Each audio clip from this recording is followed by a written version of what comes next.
Sir உங்களுக்கெல்லாம் தெரியும், நேற்று கொடுத்ததனுடைய ப்ரெஸ் மீட்டினுடைய அப்டேட் இன்றைக்கி நம்ம கொடுக்குறோம். நேற்று வந்து உங்களை செய்தியாளர்களை சந்தித்து சவுக் சங்கர் சிறையில் தாக்கப்பட்டது குறித்து நம்ம ஒரு செய்தியாளர் சந்திப்பு வச்சுருந்தோம். அதோட அப்டேட் நீங்கள் வந்து காலையிலேருந்து எல்லோரும் தனித்தனியாக கேட்டதுனால எல்லாத்தையும் ஒட்டுக்கா வர வச்சு இப்போ இந்த அப்டேட் கொடுக்குறோம். நேற்று வந்து நம்ம வந்து JM4 நீதிமன்றத்தில் குற்றவியல் நடுவர் நீதிமன்றம் 4ல் சவுக் சங்கர் அவர்கள் சிறையில் தாக்கப்பட்டிருக்கிறதா சொல்லி ஒரு மனு போட்டிருந்தோம். அந்த மனுவின் மீது வந்து அவர் வந்து கோவை மாவட்ட நீதிபதி அவர்களுடைய அறிவுறுத்தின் பேரில்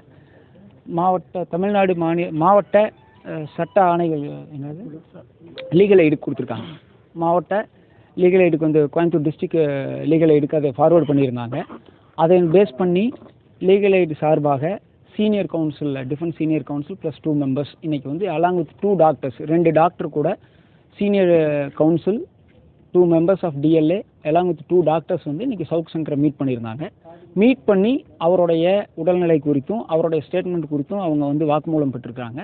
போய் முதல்ல சவுக் சங்கரை அவங்க பார்த்துருக்குறாங்க, டாக்டரோட போய் பார்த்துருக்குறாங்க. பார்த்துட்டு அவங்களோட ரிப்போர்ட்டை இன்றைக்கி வந்து மாவட்ட நீதிமன்றத்தில் சமர்ப்பிச்சிட்டாங்க அவருங்க. அது அந்த ரிப்போர்ட் என்னங்கிறது நம்ம கைக்கு இப்போ தரல, அது நாளைக்கு தான் தரேன்னு சொல்லியிருக்காங்க. அது நம்மளுக்கு பிரச்சனை கிடையாது, ஏன்னா அங்கே என்ன இருக்கோ அதுதான் அதில் தர முடியும். இந்த மீன் டைமில் பார்த்தீங்கன்னா அந்த கூட போய் 2 டாக்டர் அவங்கள அசர்டைன் பண்ணியிருக்கிறாங்க. இப்போது இன்றைக்கி சாயந்தரம் மீண்டும் நான் வந்து சவுக் சங்கரை வந்து சிறையில் சந்திச்சிருக்கேன். நேற்று என்ன நிலைமையில் அவருக்கு இருந்தாரோ அதே நிலைமையில் தான் இன்றைக்கும் இருக்கார்.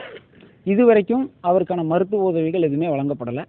நேற்று நம்மளோட முக்கிய கோரிக்கை, அவர் கையை உடஞ்சிருக்குன்னு சொல்லி அவர் சொல்கிறாரு, கை வலி இருக்குது, வீங்கிட்டே வருது அப்படின்னு சொல்கிறாரு. அந்த கொப்பளங்கள் வந்து ஜாஸ்தி ஆகிட்டுருக்கு, அதுக்காக எக்ஸ்ரே எடுக்கணுங்கிறதெல்லாம் நம்ம பெட்டிஷனில் சொல்லியிருந்தோம். மெடிக்கல் ட்ரீட்மெண்ட் கொடுக்கணும், கவர்மெண்ட் ஹாஸ்பிட்டலுக்கோ இல்லை மல்டி ஸ்பெஷாலிட்டி ஹாஸ்பிட்டல் ப்ரைவேட் ஹாஸ்பிட்டலுக்கோ அனுப்பணும்னு சொல்லியிருந்தோம். அது மாதிரி எந்த ட்ரீட்மெண்ட்டும் இன்றைக்கி நான் சாயந்தரம் 5 மணிக்கு சந்திக்கிற வரைக்கும் எடுக்கலை.